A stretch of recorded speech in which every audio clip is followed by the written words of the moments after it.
Au nom du Père, du Fils, Saint-Esprit, un seul Dieu, Amen, que sa bénédiction repose sur nous tous, Amen. Aujourd'hui, on va continuer le premier chapitre de la première épître de Saint-Pierre. On va terminer les premiers chapitres, c'est-à-dire on va reprendre du verset 13 jusqu'à verset 25. Première épître de Saint-Pierre, chapitre 1, du verset 13 à 25. On lit ensemble. C'est pourquoi saignez les reins de votre entendement, soyez sobres, et ayez une entière espérance dans la grâce qui vous sera apportée, lorsque Jésus-Christ apparaîtra. Comme des enfants obéissants, ne vous conformez pas aux convoitises que vous aviez autrefois quand vous étiez dans l'ignorance. Mais puisque celui qui vous a appelé est saint, vous aussi soyez saints dans toute votre conduite, selon qu'il est écrit, vous serez saints, car je suis saint. Et si vous invoquez comme Père celui qui juge selon l'œuvre de chacun, sans exception de personne, conduisez-vous avec crainte pendant le temps de votre pèlerinage, sachant que ce n'est pas par des choses périssables, par de l'argent ou de l'or, que vous avez été rachetés de la vaine manière de vivre que vous avez hérité de vos pères, mais par le sang précieux de Christ, comme d'un agneau sans défaut et sans tache. Prédestiné il parle à propos de ce salut, prédestiné avant la fondation du monde et manifesté à la fin des temps à cause de vous, qui, par lui, croyez en Dieu, lequel l'a ressuscité des morts et lui a donné la gloire, en sorte que votre foi et votre espérance reposent sur Dieu. Ayant purifié vos âmes en obéissant à la vérité pour avoir un amour fraternel, sincère, aimez-vous ardemment les uns les autres de tout votre cœur. Puisque vous avez été régénérés, non par une semence corruptible, mais par une semence incorruptible, par la parole vivante et permanente de Dieu. Car toute chair est comme l'herbe, et toute sa gloire comme la fleur de l'herbe. L'herbe sèche et la fleur tombe. Mais la parole du Seigneur demeure éternellement, et cette parole est celle qui vous avait été, et celle qui vous a été annoncée par l'Évangile. Gloire à Dieu éternellement. Amen. Alors, la dernière partie du premier chapitre de la première épître de Saint-Pierre est très facile. Il n'y a pas beaucoup de théologie là-dedans, mais il y a des idées claires et exprimées d'une façon très simple. Ce chapitre-là, je l'aime bien parce qu'il présente beaucoup de ce qui est dogme, de ce qui est notre foi, de ce qui est salut. Il nous explique un peu le salut, mais dans des termes très simples et très clairs. On va voir ensemble. Alors, la première partie, si vous vous rappelez bien, il nous a parlé à propos de notre salut prophétisé par les prophètes de l'Ancien Testament, et que tous les prophètes de l'Ancien Testament, ils ont vu le salut de Christ, mais de loin. Nous sommes privilégiés d'avoir vécu l'ère de la grâce du salut. Alors, depuis le verset 13 jusqu'à 17, il nous présente nos devoirs envers ce salut. On a eu une grâce de Dieu, on a eu un salut de Dieu qu'il a accompli sur la croix. Alors, comment agir vis-à-vis de ce salut qui nous a donné par le Christ? Alors, nos devoirs, ce qu'on doit faire vis-à-vis de ce salut-là, ce salut qui est de valeur, ce salut qui est vrai, parce qu'il y a tous les prophètes de l'Ancien Testament en ont prophétisé, un salut de valeur, un salut vrai, un salut glorieux et un salut accessible à quiconque croit en Dieu. Alors, quels sont nos devoirs envers ce salut-là? Bien, j'ai résumé en 5 points, 5 devoirs, 5 actes qu'on doit faire pour acquérir ce salut-là. Premier devoir, c'est de préparer notre esprit. La préparation de notre esprit. Ce qui est écrit dans le verset 13. C'est pourquoi, saignez les reins de votre entendement, soyez sobres, ayez une entière espérance dans la grâce qui vous sera apportée lorsque Jésus-Christ apparaîtra. On doit contrôler, saignez les reins de votre entendement, soyez sobres, ayez une entière espérance, c'est-à-dire qu'on doit contrôler nos pensées loin de tout mal. C'est ça, préparer notre esprit, travailler sur notre esprit pour profiter du salut. On ne peut pas se rapprocher du salut si nos pensées ne sont pas contrôlées, si nos pensées ne sont pas dirigées vers ce salut-là. Alors, on doit contrôler nos pensées loin de tout mal, préparer toutes nos intentions et exploiter tous nos sens et toutes nos capacités pour nous efforcer spirituellement. On doit lutter spirituellement. Mais on ne peut pas lutter et combattre spirituellement et évoluer spirituellement que si on essaie de contrôler tous nos pensées loin de tout mal. Et exploiter, utiliser tous nos sens que Dieu nous a donnés. Et aussi, on doit se fortifier. Cette préparation-là inclut se fortifier par la parole du Christ, par l'Évangile. Parce que la parole du Christ nous donne une force à lutter sur le chemin du salut. Donc, je dois contrôler mes pensées, je dois exploiter mes sens et toutes mes capacités, je dois me fortifier par les paroles du Christ et pour s'efforcer spirituellement et pour suivre bien le chemin du Christ. Et dans le verset 13, tout ça dans le premier point de la préparation de l'esprit. Dans le verset 13, il nous dit « Soyez sobres ». La sobriété est un comportement de modération dans tous les besoins vitaux. Dans notre vie, on a besoin de beaucoup de choses, mais tu dois vivre d'une façon sobre, d'une façon simple, d'un minimum des besoins vitaux, pour ne pas s'attirer vers tout ce qui est matériel. C'est pour cela qu'il précise, Saint Pierre, soyez sobres. Saignez les reins de votre entendement, on va se préparer pour labourer, mais on doit être sobre. Sobre dans la nourriture, l'habit, l'habitat, la voiture qu'on aime avoir, dans le téléphone qu'on aime avoir, dans la montre, ainsi de suite. Soyez sobre pour que vous arrivez à contrôler vos pensées vers le salut.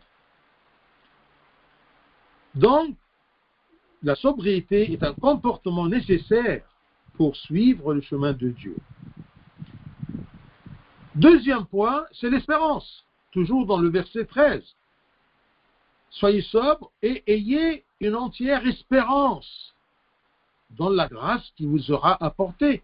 La grâce qui nous sera apportée, c'est le salut. Eh bien, ayons toujours cette entière espérance dans cette grâce-là, dans ce salut-là. Ayant une entière espérance dans la grâce qui vous sera apportée. Ayez une entière espérance dans le salut. C'est cette entière espérance dans le salut qui nous aide à surmonter, à supporter toutes les afflictions diverses de cette vie terrestre. Qu'est-ce qu'il me donne la patience de supporter toutes ces afflictions de la terre, de la vie sur terre? C'est mon espérance. Et une entière espérance dans le salut. Dans le salut qui nous sera apporté. Comme c'est écrit, Romains 8, 18, à propos de supporter d'avoir la patience vis-à-vis de toutes ces afflictions et ces douleurs de la vie, eh bien, Saint Paul nous dit, Romains 8, 12, « J'estime que les souffrances du temps présent ne sauraient être comparées à la gloire à venir qui sera révélée pour nous. » Il y a des souffrances, mais il y a une gloire. Et si je compare entre les deux, les souffrances de la vie, les souffrances du combat spirituel et la gloire à venir qui sera révélée pour nous, eh bien, j'estime que ça ne peut pas être comparé, parce que c'est large la distance entre les deux. C'est incomparable. Un peu de souffrance, mais beaucoup de gloire. J'estime que les souffrances du temps présent, ne sauraient être comparées. On ne peut pas les comparer parce que c'est une petite chose par rapport à la grande gloire qu'on va avoir. J'estime que les souffrances du temps présent ne sauraient être comparées à la gloire à venir qui sera révélée pour nous. La grâce qui nous sera apportée nous compensera pour les fardeaux de cette vie. J'ai l'espérance d'être compensé. Et c'est ça qui me donne une grande capacité d'accepter et d'endurer toutes les afflictions du temps présent. On a dit, on doit préparer notre esprit, contrôler nos pensées, avoir l'espérance, l'entière espérance dans le salut, pour pouvoir supporter les souffrances du temps présent. Troisième chose, c'est le repentir. Verset 14. Est-ce que vous croyez qu'on peut avancer sur le chemin de Dieu, vers le salut, vers cette grâce que Dieu va nous apporter, sans le repentir? Ça ne marche pas. C'est pour cela, verset 14, « Comme des enfants obéissants, ne vous conformez pas aux convoitises que vous aviez autrefois, quand vous étiez dans l'ignorance, quand vous étiez loin de Dieu. » Vous voyez Saint Pierre ici, il exprime l'ignorance, c'est d'être loin de Dieu, de ne pas connaître Dieu, de ne pas croire en Dieu et dans son salut et dans sa grâce qu'il va nous apporter. Comme des enfants obéissants, car les croyants sont les enfants de Dieu, des enfants. Alors ils doivent, puisqu'ils sont des enfants de Dieu, ils doivent obéir à ses commandements et se convertir de leur précédent envie, selon lesquels ils ont vécu dans leur ignorance, c'est-à-dire avant leur connaissance de Dieu, quand ils étaient loin de lui. Comme des enfants obéissants. Je dois obéir. Et en obéissant au commandement de Dieu, c'est ça le repentir, c'est ça le changement. Je me convertis des anciens convoitises que j'ai vécues avant de connaître le Christ, d'entendre à propos du salut et de connaître le salut, et avant d'étudier la parole de Dieu, eh bien maintenant je connais, je dois obéir et je dois me convertir, je dois me repentir de tous les convoitises que vous aviez autrefois quand vous étiez dans le repentir. Quatrième chose, on a dit que ce sera 5. On a commencé par la préparation de l'esprit, de la pensée, de l'espérance, du repentir. Ensuite, la sainteté. Chercher à être saint. Voyez versets 15 et 16. Mais puisque celui qui vous a appelé est saint, puisque celui qui veut vous accompagner sur ce chemin-là, puisque celui qui règne dans ce royaume des cieux, puisque celui qui nous a donné ce salut est saint, et nous sommes ses enfants, eh bien, nous devions être comme lui. On doit l'imiter. Mais puisque celui qui vous a appelé est saint, vous aussi, soyez saints dans toute votre conduite. Parce que selon qu'il est écrit, vous serez saints, car je suis saint. Bien sûr, ma sainteté ne se compare pas avec la sainteté de Dieu. La sainteté de Dieu, c'est absolu, c'est sans limite. Mais moi, avec mes capacités, j'essaye d'évoluer tant que je peux dans la sainteté. Vous serez saints, car je suis saint. Si moi qui vous a appelé, je suis saint, je vais vous aider à être saint, comme moi, entre guillemets.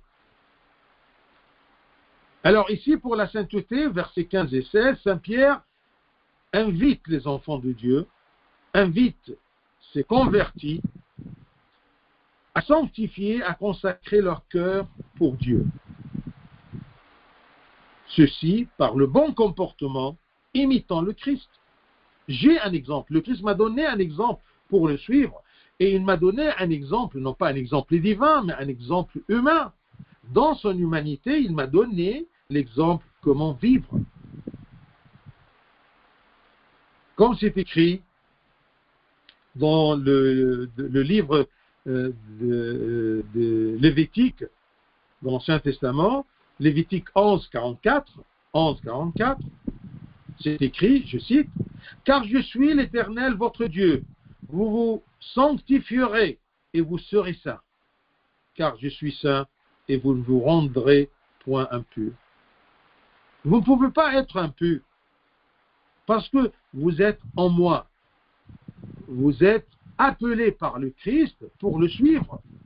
Vous êtes appelés pour être accompagnés par le Christ et par son Esprit Saint dans le chemin de la sainteté.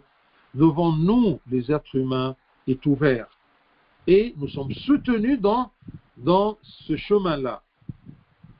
Et n'ayez jamais peur, parce que c'est comme si c'est une promesse de Dieu qui nous dit, vous serez saints, car je suis saint.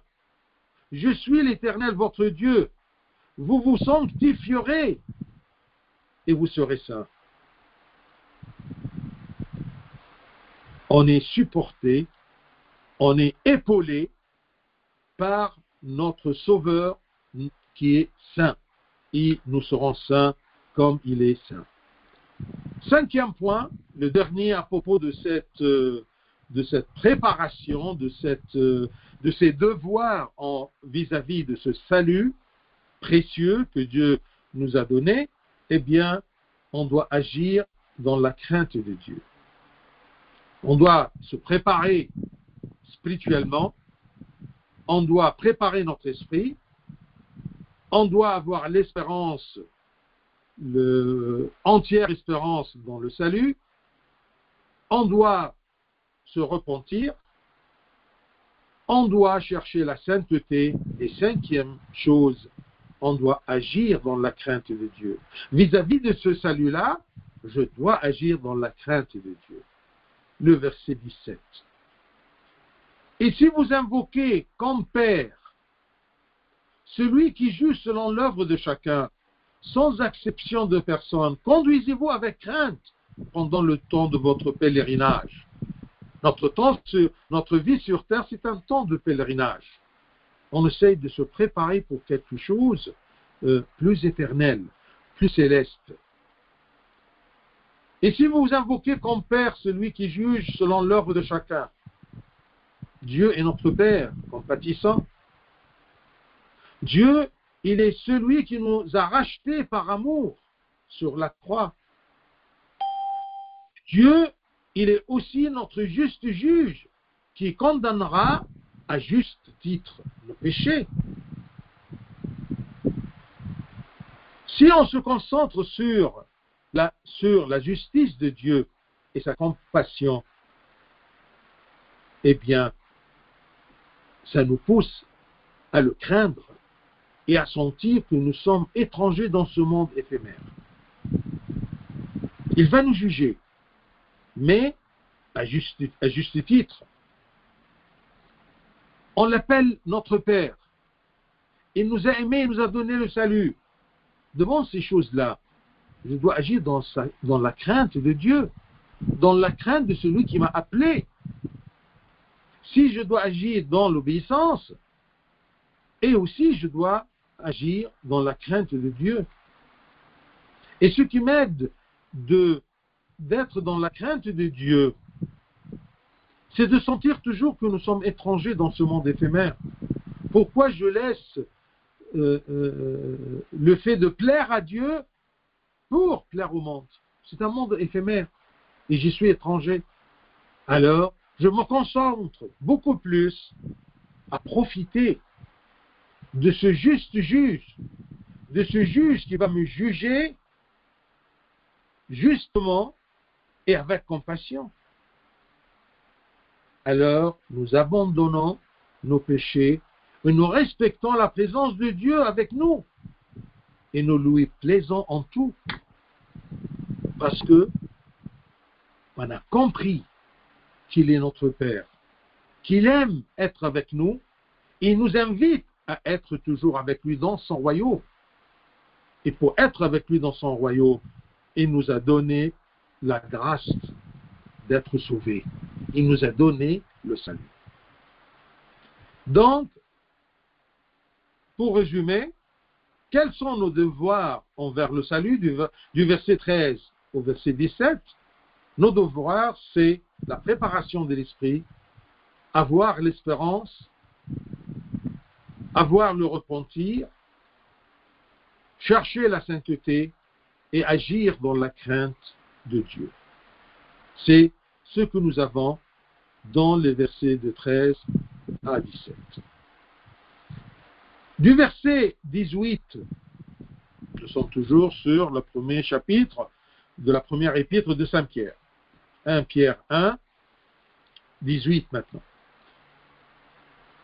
De 18 jusqu'à la fin, ou plutôt de 18 jusqu'à 25, le titre de cette partie-là, de ce discours de Saint Pierre, est la grandeur du salut. Il commence à nous montrer la valeur de ce salut-là. Est-ce que notre salut est précieux, est cher? Alors, il commence, versets 18 et 19. Sachant que ce n'est pas par des choses périssables, par de l'argent ou de l'or, que vous avez été rachetés de la vaine manière de vivre que vous avez hérité de vos pères, mais par le sang précieux de Christ, comme d'un agneau sans défaut et sans tache. C'est simple. Le salut, c'est être racheté. Racheté de quoi? Racheté de la vaine manière de vivre avant le salut, avant de connaître Dieu. La vaine manière de vivre, c'est-à-dire notre ancienne vie loin de Dieu. Sachant que ce n'est pas par des choses périssables que vous avez été rachetés de la vaine manière de vivre que vous avez hérité de vos pères. Malgré que cette manière héritée par les pères, c'est-à-dire les Juifs de l'Ancien Testament, les pharisiens qui connaissaient tout, mais ils ne vivaient pas d'une façon sérieuse. Malgré cette ancienne vie, loin de Dieu, malgré qu'elle apparaissait droite, mais elle n'a pas pu les préparer, une bonne préparation pour attendre le Messie, et la preuve qu'ils l'ont refusé quand il est arrivé parmi eux. Ils avaient des manières de vivre et de pratiquer la loi de Dieu, mais une manière de vivre héritée des pères, mais elle était sans fruit.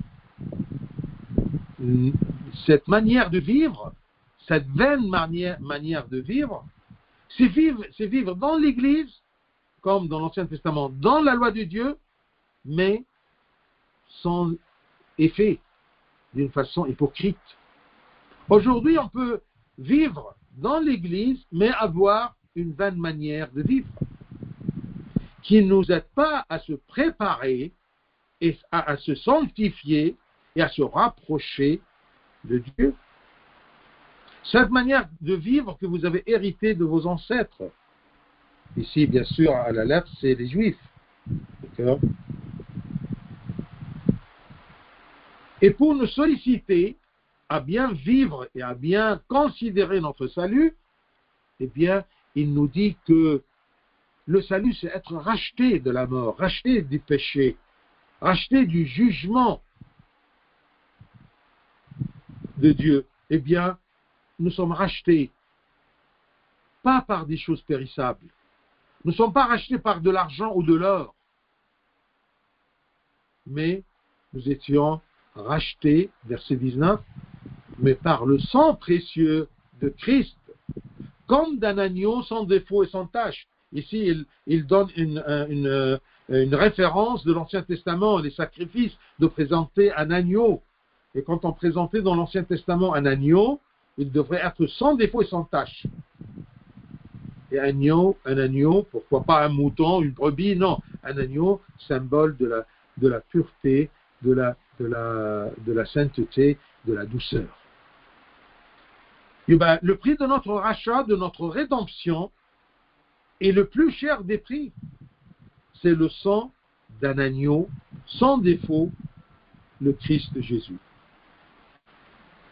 Comme c'était dans l'Ancien Testament, on sacrifiait un agneau sans défaut.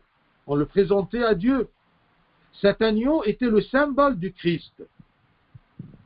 C'est pour cela qu'en commençant la messe, en choisissant le pain qui est l'agneau, qu'est-ce qu'il dit à Bouna? Il dit, d'accord, agneau de Dieu qui enlève le péché du monde. Écoute-nous, exauce-nous.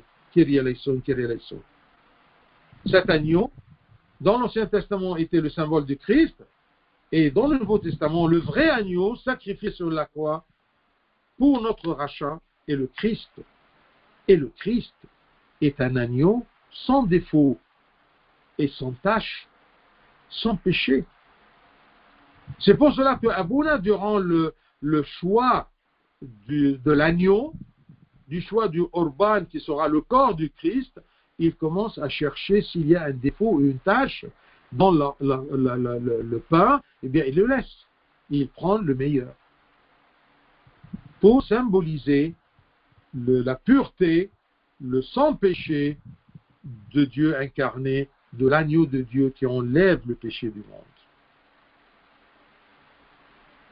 Toutes les lois de l'Ancien Testament et ses prophéties symbolisaient et pointaient ce salut, annoncé au temps opportun par le sang du Christ. Ce sang qui sauve quiconque croit en lui dans le monde entier. Regardez la plénitude de ce sacrifice, de ce vrai agneau sans tache et sans péché. Eh bien, son sang sauve quiconque croit en lui dans tout le monde et durant toutes les époques et tous les temps. Sachant que ce n'est pas par des choses périssables, par de l'argent ou de l'or, que vous avez été rachetés de la vaine manière de vivre, que vous avez hérité de vos pères, mais par le sang précieux de Christ. Et qui est le Christ? Comme d'un agneau sans défaut et sans tache. Verset 20. Il parle toujours à propos de ce salut, la grandeur de ce salut. Le prix de ce salut, cher, c'est le sang du Christ, le sang de ce vrai agneau. Et aussi, ce salut-là est prédestiné avant la fondation du monde et manifesté à la fin des temps à cause de vous. C'est pour vous. À cause de vous, c'est dans le sens, c'est pour vous. Il sera manifesté, il était manifesté pour nous au temps opportun. Mais ce salut était dans la pensée de Dieu. C'est très important ce verset 20. Ce salut était dans la pensée de Dieu avant la création du monde, prédestiné avant la fondation du monde. Dieu, c'est-à-dire que Dieu, par sa préscience divine, savait que l'homme qui allait créer pécherait. Et il aurait besoin de rédemption, il aurait besoin de salut. Et dans son amour, Dieu était prêt à accomplir ce salut-là, ce rachat-là, en son Fils Jésus, en envoyant son Fils, faisant homme pour se crucifier et pour que son sang coule et nous libère du péché. Ce verset 20, c'est la réponse quand vous vous posez la question, pourquoi Dieu a créé Adam puisqu'il savait qu'il va pécher? Oui, il savait qu'il allait pécher, mais en même temps, il lui a préparé dans sa pensée, avant la création d'Adam, il lui a préparé le salut. Je sais qu'il sera malade. Et avant qu'il soit malade, je lui ai préparé le remède. Il savait qu'il va tomber dans le péché. Il sera victime du mal et de Satan. Il sera condamné à la mort. Mais il nous a préparé, avant la fondation du monde, ce salut-là.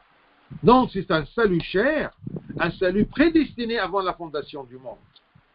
Ce n'est pas un salut qui est venu par hasard. Non, c'est prédestiné. Nous sommes rachetés, verset 19, par le sang précieux de Christ comme d'un agneau sans défaut et sans tache. Notre Sauveur est sans défaut et sans tache, malgré qu'il s'est fait homme.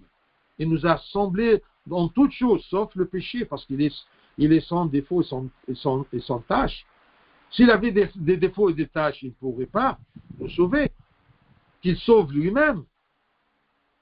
Mais parce qu'il est sans défaut et sans tâche, parce qu'il est divin, incarné, il a pu se présenter comme sacrifice qui peut, avec son sang, nous racheter du péché et de la mort.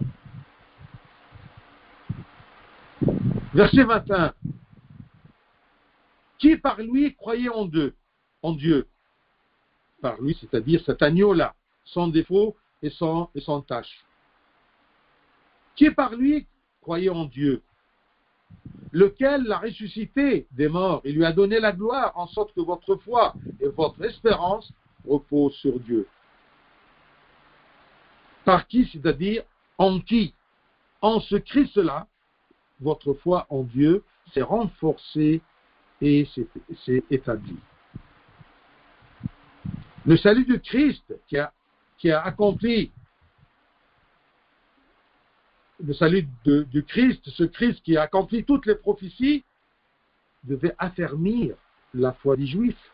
Devrait affermir la foi des Juifs, mais c'est eux qui ont refusé, parce qu'ils n'étaient pas honnêtes dans leur préparation à accepter le Messie attendu.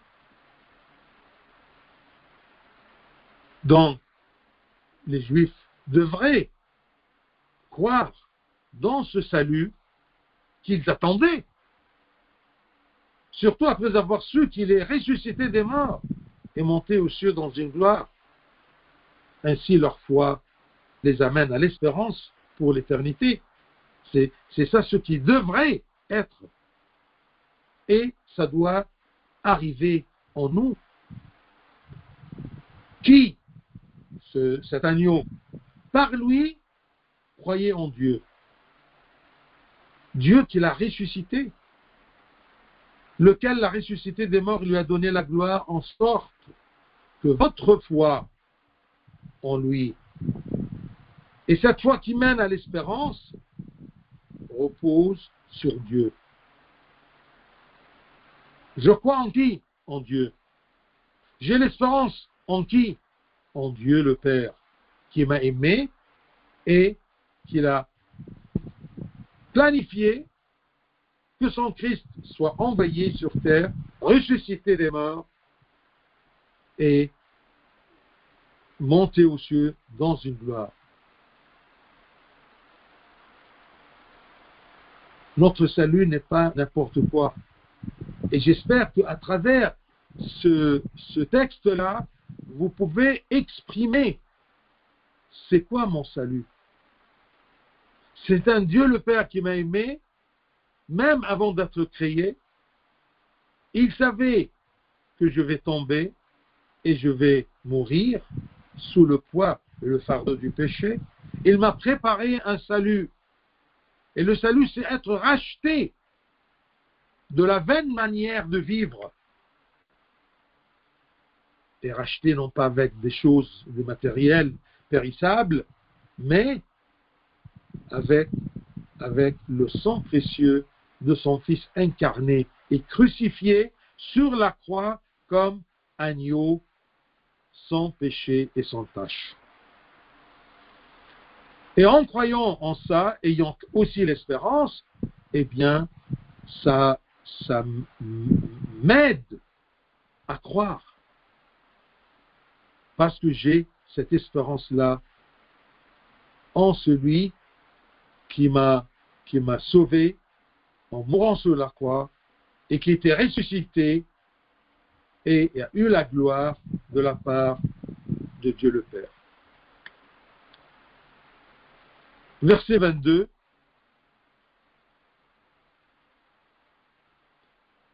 Ayant purifié vos âmes en obéissant à la vérité pour avoir un amour fraternel sincère. Et là, aimez-vous ardemment les uns les autres de tout votre cœur. Ce salut-là, ce Christ, cet agneau crucifié pour nous, eh bien, il a purifié nos âmes. Comment?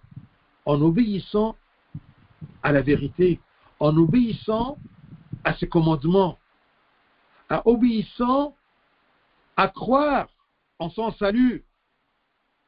Eh bien, ceci purifie mon cœur. Et une fois mon cœur est purifié, je peux aimer facilement les autres. Dieu nous demande toujours, aimez-vous les uns les autres. Oui, mais je n'arrive pas, pourquoi, à ne pas faire ça? Pourquoi je n'arrive pas à aimer les autres? Pourquoi les gens n'arrivent pas à s'aimer entre eux? Parce qu'ils n'ont pas le cœur pur. Et qu'est-ce qui rend leur cœur impur? C'est parce qu'ils n'ont pas cru en celui qui purifie leur cœur par la foi en lui, par la foi en son salut. Ayant purifié nos âmes en obéissant à la vérité pour avoir un amour fraternel sincère. Là, aimez-vous ardemment les uns les autres de tout votre cœur. Donc, ayant ce salut, nous nous intéressons à obéir au commandement du Christ. Et le commandement du Christ, non que la vérité. Obéir à la vérité. Et on obéit par l'aide de l'Esprit de Dieu, l'Esprit Saint qui œuvre en nous. Ainsi, en obéissant à l'aide de l'Esprit Saint, nos cœurs se purifient de tout péché. Et un cœur pur, il peut aimer. Obéir à l'aide de l'Esprit Saint, purifier, il peut aimer. Obéir à l'aide de l'Esprit Saint, on se purifie le cœur et on peut aimer les uns les autres fortement et d'un cœur pur. Versets 23 et 24. Puisque vous avez été régénérés, nous sommes purifiés, on peut aimer les uns les autres, parce que dans le salut, il y a cette régénération, cette nouvelle naissance. Et ça, c'est indispensable et inséparable du salut, d'être régénéré par le baptême. Regardez, versets 23 et 24. Puisque vous avez été régénérés, non pas par une semence corruptible, mais par une semence incorruptible, par la parole vivante et permanente de Dieu. Un chrétien doit se rappeler qu'il est né une seconde naissance de Christ par le baptême, par la parole de Dieu. Un chrétien n'est pas né seulement une première naissance biologique et physique comme les autres, non. Cette naissance physique ne peut pas lui effacer le péché. Au contraire, elle l'expose à la misère éternelle, à la mauvaise nature humaine. Mais un chrétien, il est né une nouvelle naissance, et cette nouvelle naissance le prépare pour obtenir le salut parfait à l'éternité joyeuse.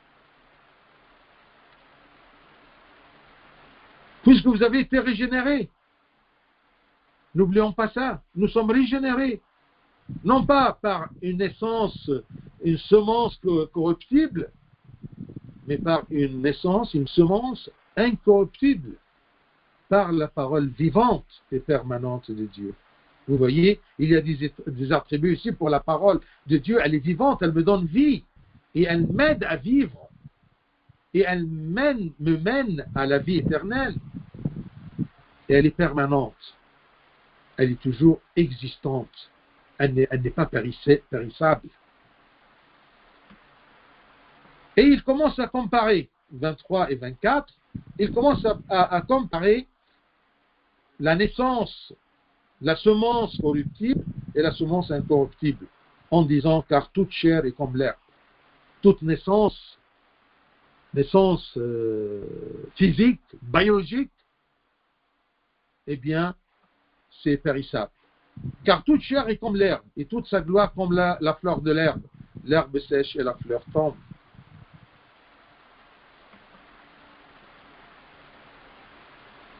L'apôtre ici compare la naissance physique à une plante qui va mourir.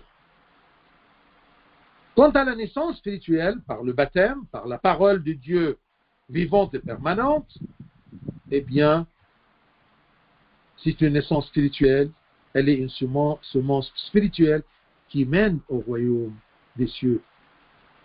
N'oublions pas que la vie de l'homme sur terre, avec toutes ses gloires matérielles, se terminera par la mort de la chair.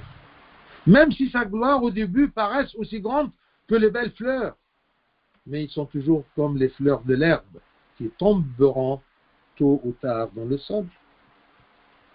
Mais la parole de Dieu, tout ce que Dieu nous enseigne, c'est une parole vivante et permanente. Ça ne change pas. Quand je me base, quand je me repose sur quelque chose de stable, je serai stable.